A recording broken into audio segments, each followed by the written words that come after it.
My husband threw me out of his home just because I asked to swap partners for a night, WTH.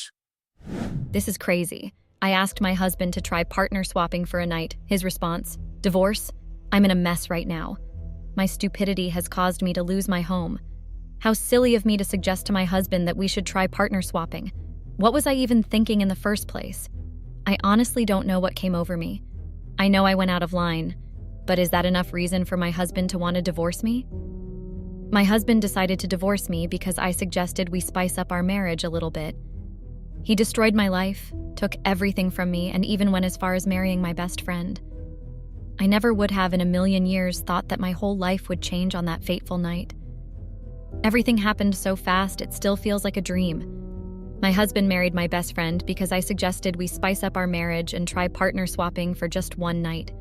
It's outrageous, right? Wait till you hear my story. My name is Bella and I'm 27 years old. My husband's name is Chris. He is 30 years old and he is an engineer. Chris and I had a blissful marriage until I ruined everything with my mouth. That was the beginning of my nightmares. Everything changed the moment I suggested to Chris we should try partner swapping. It all happened so fast that it felt so surreal. It still feels like I'm dreaming. I never knew Chris and I would ever get divorced when we walked down the aisle 3 years ago. I thought it was a forever thing. Chris divorced me because I asked we swap partners for just a night. He ruined my life because of that single statement. He took everything from me and sent me away. According to him, I belong to the streets, and I'm not worthy of being called his wife. I blame myself for how things escalated quickly, and I take full responsibility for everything. But I still wish Chris reacted differently on that fateful day. So it all happened on our 3rd wedding anniversary. Chris and I went out on a dinner date to celebrate our anniversary. It was a surprise date, by the way. I was angry that day thinking Chris had forgotten our anniversary, but I didn't know he had a surprise for me. On the morning of our wedding anniversary, Chris acted normal. He didn't even wish me a happy anniversary, so I thought he had forgotten our wedding anniversary was today. I was so mad at him for forgetting about our anniversary. I didn't know he was just acting up and that he had arranged a huge surprise for me. I cried that morning as Chris West heading to work without wishing me a happy anniversary. Silly me, I thought he forgot. I was gloomy all through the day and even refused to pick his call when he called to check up on me, so he sent me a text instead and asked me to be ready by 6 that we are going on a business dinner. I wasn't happy. I couldn't believe he had forgotten about our anniversary, and now he wants me to accompany him to a business dinner. Chris sent his driver to come pick me up. We arrived at the venue, and to my greatest surprise, all our family and friends were there. It was a huge surprise. I saw holding a banquet with a smile on his face. He gave me the banquet and wished me a happy anniversary. He said he knew I was mad at him because I thought he had forgotten about our anniversary. He apologized for not wishing a happy anniversary earlier. We hugged and reaffirmed our love for each other. The dinner was an intimate one. It was just our immediate family and a few of our close friends. Chris told me he had another surprise for me, guys. I was shocked when he handed me a car key. I couldn't believe my eyes. I was happy I didn't know when I started crying and ruined my makeup. It was tears of joy, guys. Everything was going so well until Chris and I sat down to have a conversation. He said we should suggest ways we can spice up our marriage. I suggested we should try partner swapping with our friends for just a night. That was it, guys. That was how the beautiful night turned into a night I will forever regret. Chris asked me to explain what I meant by partner swapping.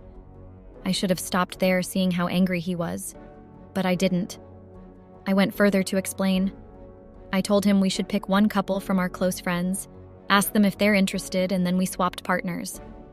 Chris lost it at that point.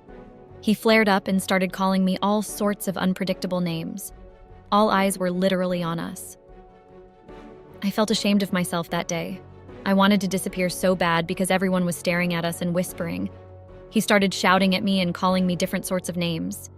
He accused me of looking for ways to cheat on him. He called me a cheater and a liar. In a blink of an eye, everything escalated. He stood up and started throwing tantrums like a little baby that lost his candy.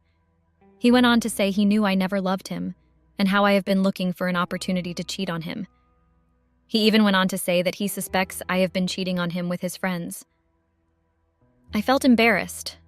All our friends and family that were present at the party ran to our table to inquire about the problem. Chris didn't say a word, he just walked out of the hall. He left me seated there like a fool.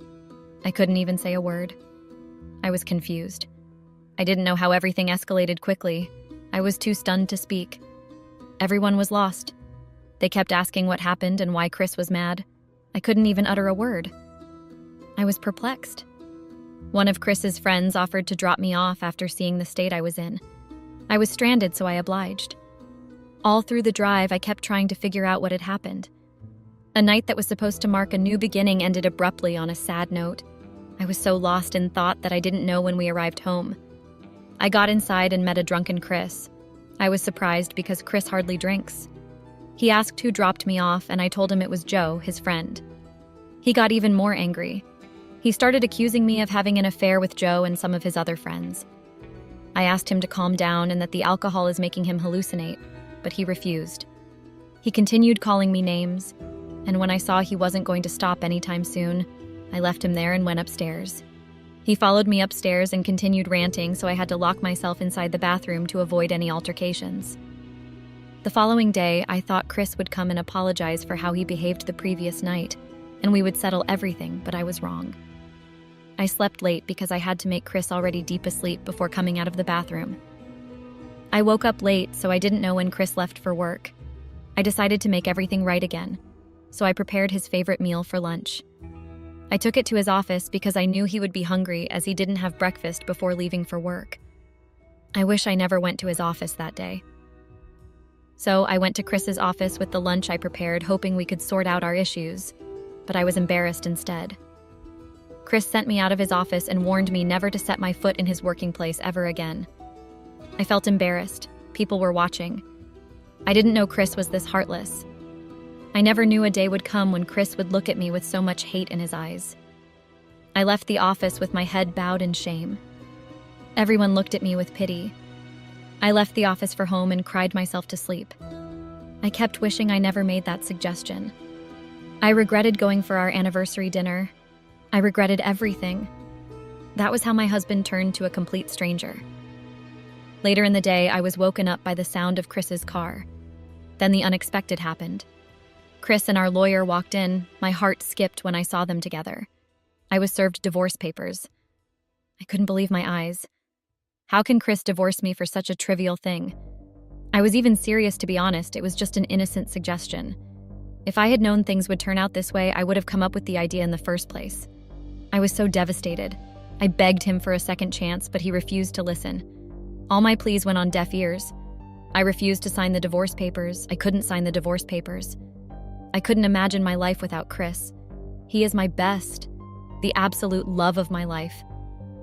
The thoughts of losing him made my heart skip. I tore the papers. I reminded Chris of the vow we took 3 years ago. He vowed to deal with me. He said all manner of things to me, but I didn't take any of that to heart. We had a heated argument that day, and he vowed to deal with me mercilessly. I thought it was just an empty threat, but I was wrong. Chris started throwing my things out, one after the other, from clothes to shoes. He threw everything out and asked me to leave his house. I was angry with him, but I couldn't bring myself to leave. I mean, how can I leave my matrimonial home just because of a little misunderstanding? I ignored Chris and continued with the rest of my day. Chris made the house a living hell for me. He was frustrated with every move. He made the house a living hell for me. He would come back every night drunk and make a scene. With time, his attitude would change, but it got even worse. Chris started bringing in different ladies every night, most of which were his colleagues.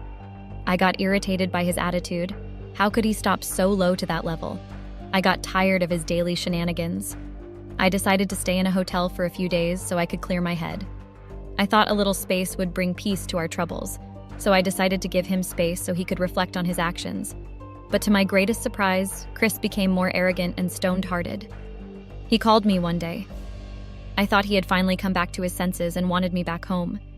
He asked for my whereabouts, and I told him. He came there and made a scene. He asked me to return the keys of the car he bought for me as a gift. He forcefully took the car keys from my hands and left. I couldn't believe my eyes. How could Chris be so unreasonable? At that moment, it dawned on me that Chris had made up his mind, and he would do everything to frustrate me to give in to his biddings. I called his parents to at least explain everything that was happening to them. but to my greatest surprise, Chris had fed them with lies about me. They told me they were aware of everything, how I slept around with Chris' friends and squandered his money. I was shocked to hear that. Everything Chris told them were lies. Worst of all was that they were not even ready to hear my own side of the story. I knew it was pointless proving anything to them because Chris had brainwashed them and they blindly believed him. They accused me of ruining their son's life and ended the call on me. I got tired of everything. I couldn't keep up anymore. But I decided to just try my luck one more time. I went to the house to see Chris. Maybe this time we would be able to have a conversation. We haven't sat down to have any conversation ever since that fateful night. I got to the house and got the biggest shock of my life. I saw Chris in bed with my best friend, Julia. It took all the strength in me for me not to faint that day. I was literally shaking. I tried, but I couldn't hold my tears. I asked Chris why he decided to hurt this much. He opened his stupid mouth to tell me I caused everything. He told me I was the one that suggested partner swapping and that he was just experimenting and doing what I said. He told me he was only following my command and that after giving it a lot of thought, he realized I was right and partner swapping is the best way to spice up our marriage. I couldn't take it anymore. Julia just sat there quietly watching the drama unfold. I felt betrayed by my husband and best friend. What hurts me the most is that I have been discussing my marriage crisis with Julia ever since this issue began. Julia is my childhood friend. I couldn't believe she would ever do something like this to me. I couldn't even confront Julia. She was just like a sister to me. How could she betray me like this? Didn't she know how much I loved Chris? The painful thing was the unremorseful look on her face. She didn't look like someone that repented what she had just done. She looked bothered and unconcerned. I stormed out of the room angrily. At that point, I already made up my mind to give Chris the divorce he wanted. I was shattered and lost. I almost went insane. I wasn't serious about the partner swapping crap. It was just a joke and mere suggestion. I don't know why Chris decided to take it seriously.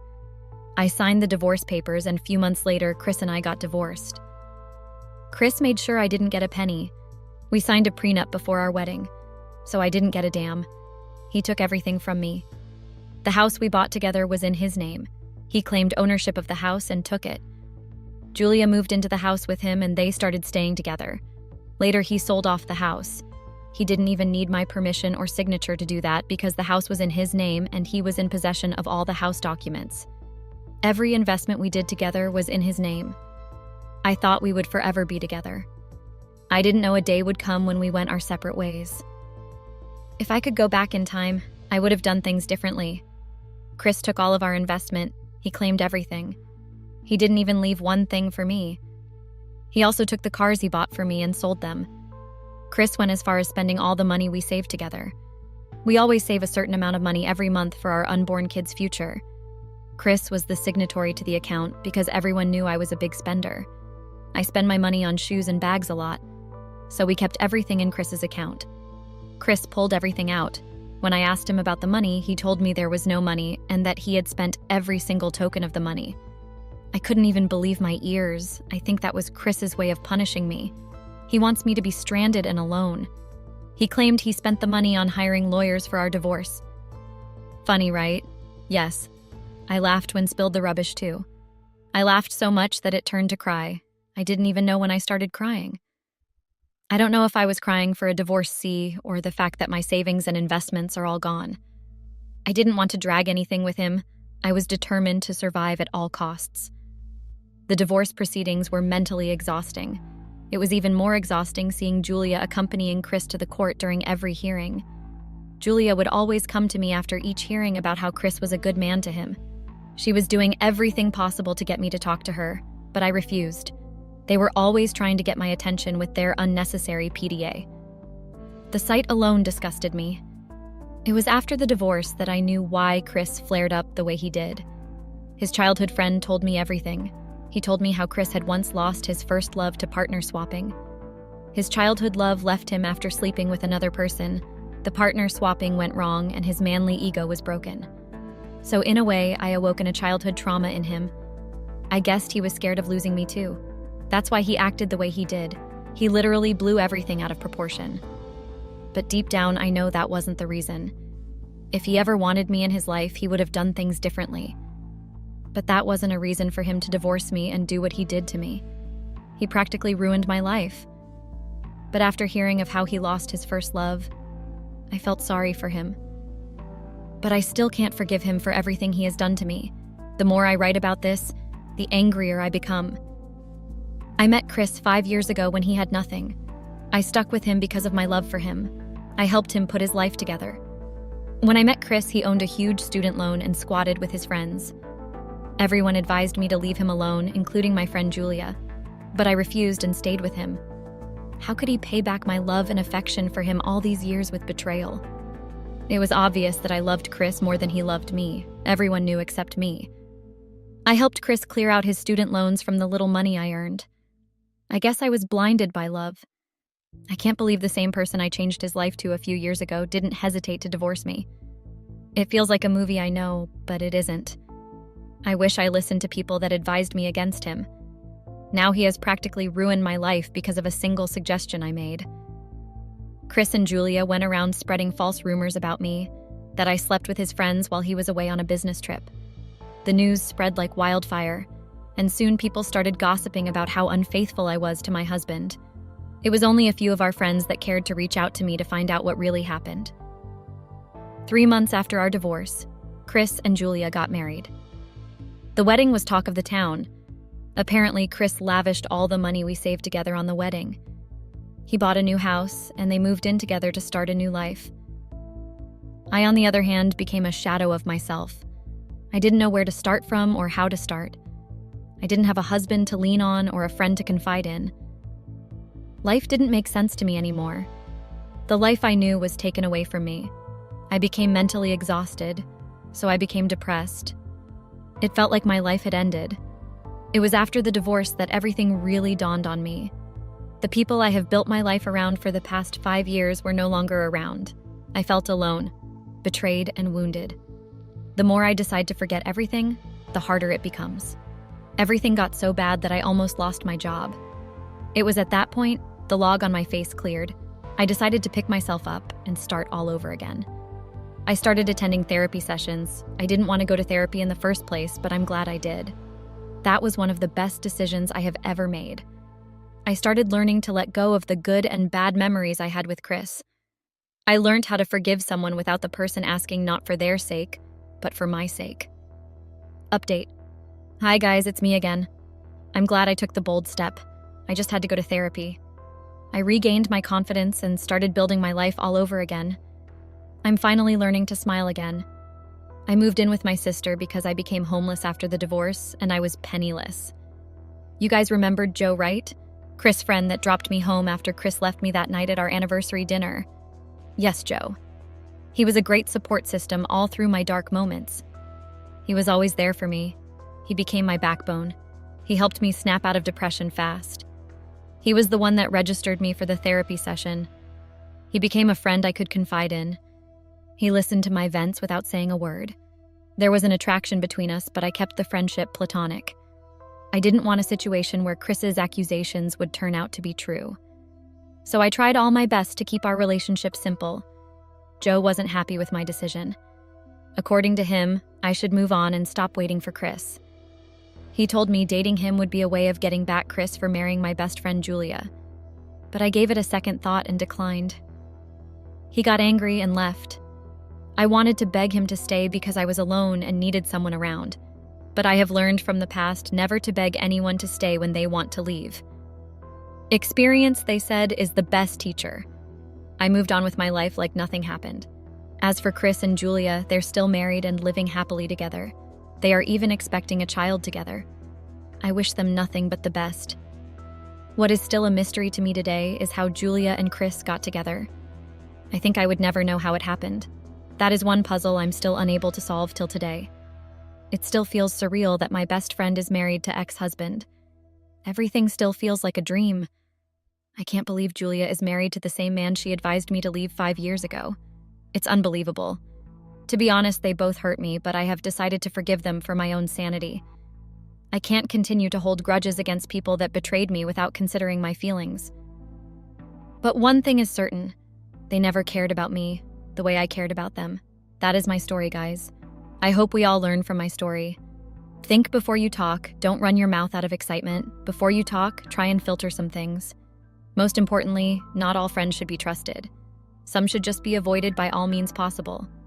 One last thing. Don't love a man more than he loves you. The love should be on an equal level. Thanks and goodbye. We're all humans, and sometimes we act without thinking, and only after we're done acting do we realize we made a huge mistake and messed up big time. I'm currently caught between crossroads. I don't even know what to do. I cheated on my husband with our real estate agent and even spent the night with him. My husband doesn't know yet, but I don't know what to tell him. I feel very guilty, and I know that the only way I'll be able to alleviate that guilt is by telling my husband the truth. But then again, I know my husband. He is very quick to anger and also vengeful, so I know he might never forgive me for cheating on him.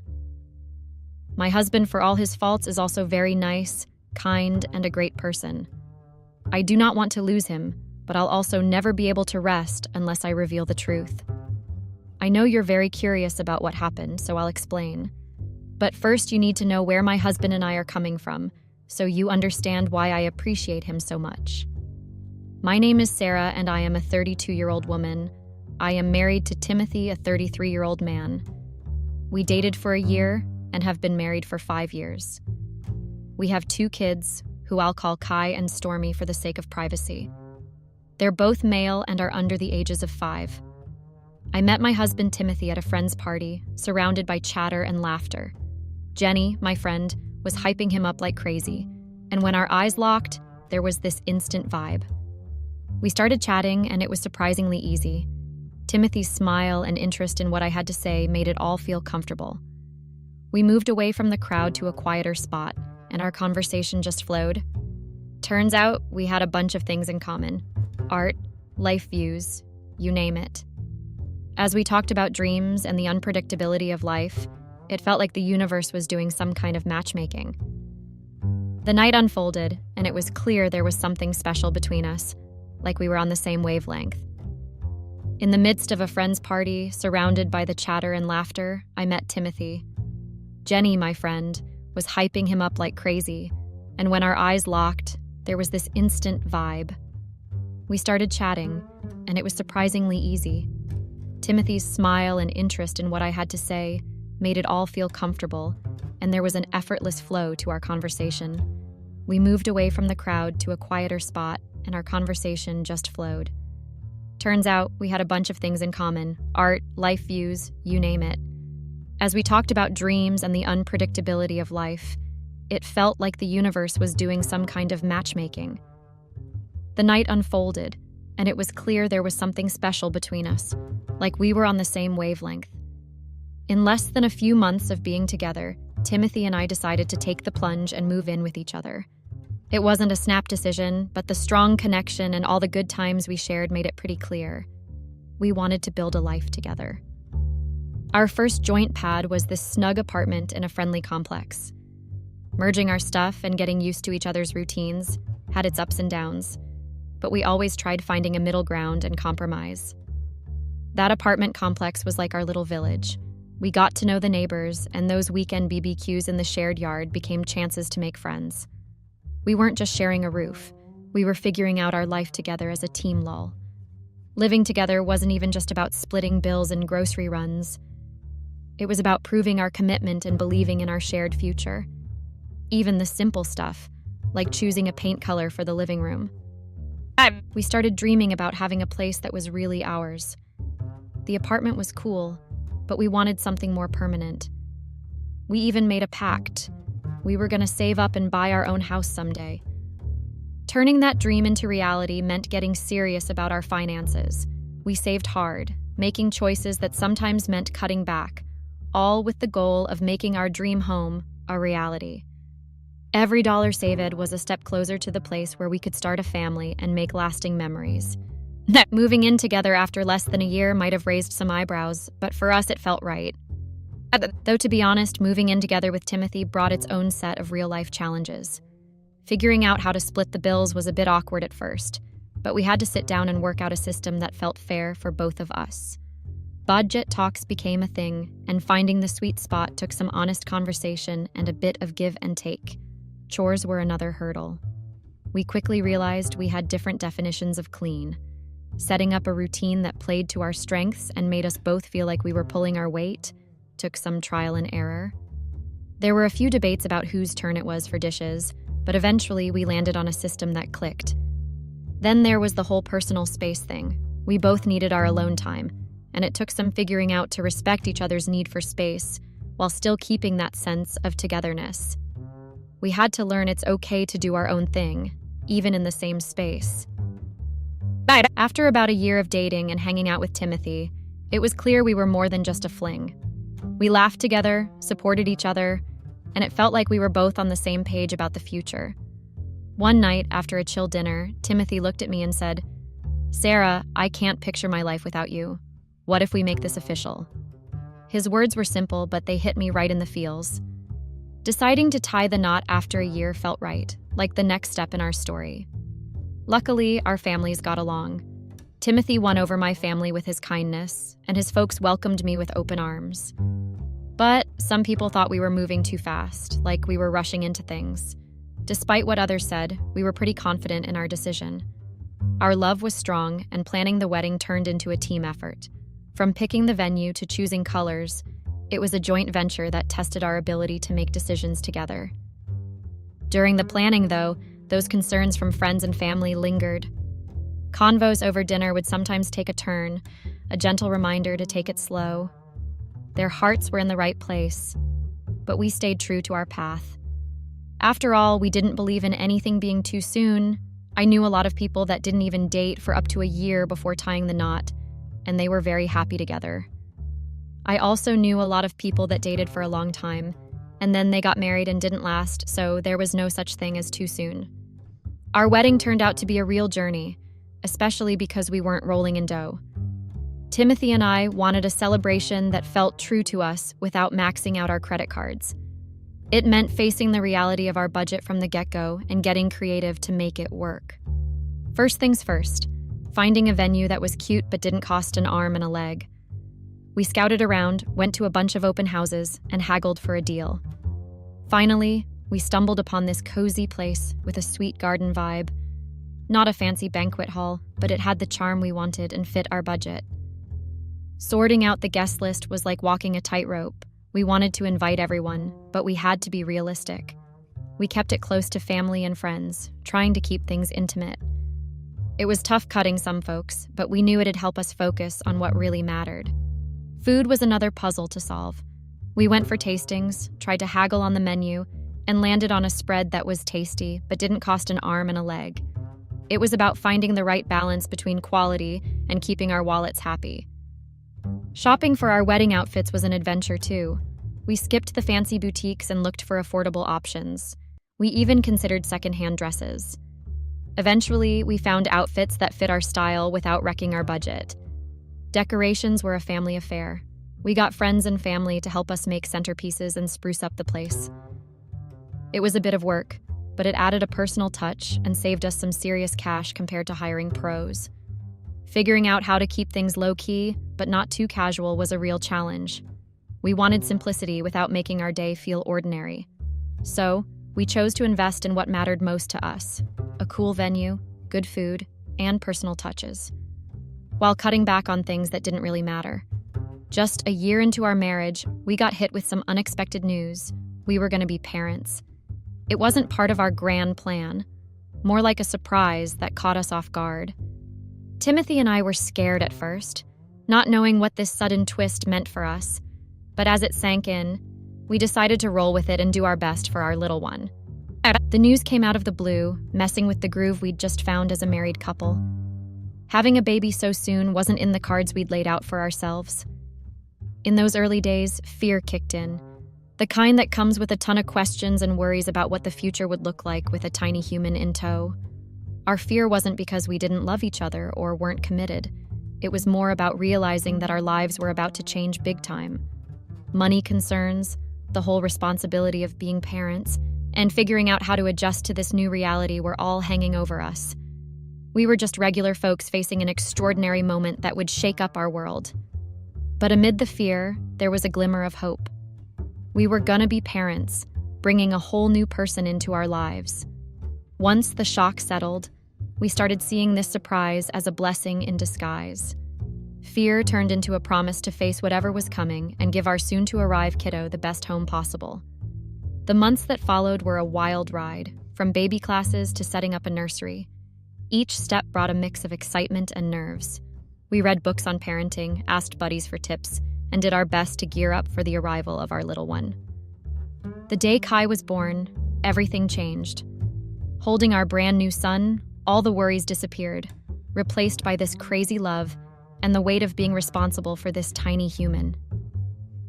Kai, with his little hands and curious eyes, became the center of our world. We were officially parents, and even though it wasn't the plan, it felt like destiny had led us to this amazing chapter. Being parents was a lesson in rolling with the punches. Late nights, diaper duty, and singing lullabies became the new normal. As we tackled the challenges of raising a kid, we discovered a whole new level of love and strength we never knew we had. Looking back, that initial fear was just our reaction to the unknown. But it also pushed us to grow, both as individuals and as a couple. We learned to rely on each other, talk about our worries and dreams openly, and celebrate the little victories that come with being parents. Kai's arrival might not have been part of our game plan, but he turned out to be the best surprise ever. His giggles filled our home with happiness, and this journey of parenthood brought Timothy and me even closer. We might not have had it all figured out from the start, but our commitment to doing our best for Kai turned us into parents who embraced the unpredictability of the journey with open arms. Funny how life works. Just 2 years after Kai made his entrance, we found out another tiny human was on the way. This time around, instead of the initial shock, fear settled in again, but it wore a different hat. It wasn't about how to be parents, it was about the cold, hard truth of money. We were barely scraping by as it was, and the thought of adding another little one to the mix brought a whole new set of worries. The news hit us, and the joy of expecting another baby was accompanied by a pang of anxiety. Questions about how we'd afford diapers, doctor visits, and everything in between flooded our minds. We were scared. Scared that our financial boat was too small for another passenger. But just like before, we decided to face it head-on and make the best of the situation. Our jobs were steady, but they weren't exactly funding a life of luxury. Making ends meet was a constant juggling act, and the idea of stretching our budget even thinner with another mouth to feed had us feeling the pressure. We weren't drowning in cash, but we were drowning in determination to give our growing family a good life. Facing the fear of financial strain, we made a pact to find new job opportunities and pick up side hustles. It wasn't about reaching for the stars, it was about putting food on the table and ensuring our kids had what they needed. Late-night job searches, updating resumes, and tapping into our networks became the new normal. The prospect of a second baby brought a renewed sense of hustle. We made a deal to find new job gigs and pick up side hustles. It wasn't about shooting for the stars. It was about making sure our kids had what they needed. Late-night job searches, tweaking resumes, and tapping into our networks became the new normal. The idea of a second baby brought out a fresh dose of hustle. Timothy explored different job options, and I took on freelance gigs in my free time. We tightened our belts, saved every penny, and even thought about cutting back on some non-essentials to get ready for Stormy's arrival. Preparing for baby Stormy was a wake-up call. We faced the challenge with grit, knowing that our family's well-being depended on our ability to adapt and hustle. The fear didn't disappear, but it turned into a push, driving us to make positive changes. In the months before Stormy showed up, we prepped not just for the new family member, but also for the money challenges we knew were coming. It wasn't an easy road, and we had to tighten our belts, but each step showed our commitment to providing a stable and loving home for our growing crew. You know, life's got a knack for throwing curveballs, but every now and then, it surprises you with some unexpected wins. After dealing with the money struggles that came with Stormy's arrival, things took a turn for the better. Timothy scored a better-paying job, and I landed a sweeter job too. It was like hitting the jackpot in terms of our paychecks. Suddenly, the stress of making ends meet became a thing of the past. We were still putting in the hours, but now the hard work was actually paying off, and not just in terms of a fatter wallet. Not satisfied with just our day jobs, we decided to still continue trying our hand at freelancing. Nights and weekends turned into hustle time, taking on extra gigs. Sure, it meant sacrificing some downtime, but the extra cash made it all worthwhile. We weren't just grinding, we were hustling smart, using our skills to boost our financial game. And just when we thought things couldn't get any sweeter, Timothy's parents surprised us with a generous cash gift. It was like winning a financial lottery, giving our savings a serious boost.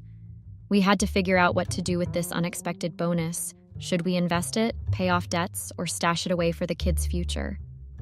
However, Tim and I had always had dreams of having our own place for a long time, especially with the kids getting bigger and our apartment feeling like a sardine can. We had saved up some cash, and with the gift we had gotten from Timothy's parents, owning a house seemed doable. We heard about this real estate guy, Robert, who was the talk of the town for getting folks killer deals. Plus, all the ladies in the neighborhood seemed to have a little crush on him and really liked it. It was pretty amusing. Since Tim's job was a bit of a time sucker, I took charge of connecting with Robert. We set up a meeting to chat about what we wanted and how much we could cough up. I remember feeling so excited and nervous, lol, because we were finally on the path to owning our own home. Robert had this charm that was hard to ignore. As we chatted and checked out potential homes, his smooth talk made the process feel less like a headache. Sure, there was a bit of banter and flirting. I mean, who could resist? But back then, I didn't think too much of it. Robert also had a knack for wheeling, and dealing was impressive, and it added a layer of confidence to our house hunt. The whole experience was like an adventure, exploring different neighborhoods and weighing options. However, that day Robert and I didn't find a home that I liked, and Robert promised me that within a few days, he would reach out to me with the perfect home. And true to his word, Robert reached out a few days later, practically bubbling with excitement about a newfound gem.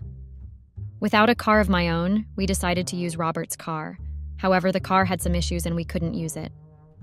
No worries, we ditched the wheels for public transport. Pulling up to the house, my eyes widened in awe. It wasn't just a house, it felt like a home ready to welcome my family. The space was perfect for the kids to run wild, and the overall vibe oozed warmth. Right then and there, amid the beauty of the property, a surge of certainty hit me. This was it, the place where our family could truly thrive. This was our home. As Robert and I checked out the rooms, our conversation started going beyond the mere physical features of the house. We started swapping personal stories, finding common ground, and started building a connection that went beyond the usual real estate chat. Robert's charm was on full display, and we started having some playful banter and feeling mutual attraction. But then, as luck would have it, the weather decided to play spoilsport. Heavy rain crashed our house hunting party. At first, we thought we could tough it out, wait for the rain to let up, but the universe unfortunately had other plans. The rain intensified, and any hope of reaching Timothy dwindled as our phones lost signal. Stuck in a situation like that, I made a very stupid decision. To be honest, stupid me thought that the rain was the universe telling me to go ahead with whatever Robert wanted. I knew that he wanted something more, and deep down I wanted it too. But now I regret it. Robert and I continued to playfully banter, but we knew that was a front, and before I could even register what was happening, we were on each other, and soon we were intimate. I enjoyed it immensely at first. However, with the first light of dawn breaking through the rain-soaked windows, a heavy realization set in. I had crossed a line, and guilt gripped my conscience. I am currently at home right now, when I got home. I simply told Timothy that the rain hadn't let me leave, and that's why I couldn't come home the night before. I told him I tried calling, but there was no signal. He was initially suspicious, but believed me. Especially as I told him that Robert had left despite the rain, and even reiterating to him that he could call Robert and ask him if he didn't believe me. I feel so guilty. What do? I want to tell Timothy, but at the same time, I'm scared. He'll leave me like, please, I need some advice. Update. So, for some reason, my post blew up, lol. I didn't expect it to get the kind of attention it did, and initially I just posted to get a few words of advice, but Now I have tons of people in my DMs asking for an update on my situation, and let me just tell you, it is not pretty. I finally bowed to the pressure on my conscience and quietly sat Timothy down and told him about what had happened between me and Robert, and he was enraged. He couldn't believe it. He had some choice words for me. He told me he had suspected me, especially since Robert's mom, we all live in the same neighborhood, had told him that Robert hadn't come home that night. He said he had been passing by and she stopped him and they started chatting. Isn't a surprise, Robert's mom is quite talkative but also very nice. While he and Robert's mom were chatting, the conversation had drifted to that night, and Robert's mom had told him that Robert hadn't come home that night, and that she tried calling him but there was no service, which contradicts my statement that Robert had left. I tried lying and telling him that Robert might have left and gone somewhere else and not home, but that he didn't spend the night with me, but it was no use. Timothy had seen right through me. Timothy says he's never going to forgive me as he'll never get over the fact that I cheated on him. He says that the fact that I did it with someone as attractive as Robert has made his self-esteem take a huge dive, and he wants a divorce. I tried convincing him, but nothing worked so safe to say I ruined my marriage. Maybe I shouldn't have just told him, but then if I hadn't, I would have felt guilty till I told him. I don't like lying as I had parents that lied to me a lot growing up, and it has caused some issues for me. I generally prefer to be truthful whether I know the truth will hurt or not. The lease is in Timothy's name, but I haven't moved out of the apartment yet as we fear that the sudden change will shock our kids, and we prefer to transition smoothly from living together to not living together. But Timothy barely acknowledges me. Apart from talking about the kids, he generally ignores my existence. He has also told his parents and my parents, who are very disappointed in me. Timothy's parents want him to leave me, and my parents have called multiple times and given me long speeches about how I've destroyed my marriage and about how I was so wrong. We split the money in our joint account, with Timothy taking the larger share since he earns more. He has also taken the savings we had, and even the money his parents gifted us, and I honestly don't think I could fight for that. Either ways, that's everything that has happened in a nutshell. I hope y'all learn a lesson from my unfortunate mistake. I'm still struggling to come to terms with everything, but I know I'll be all right.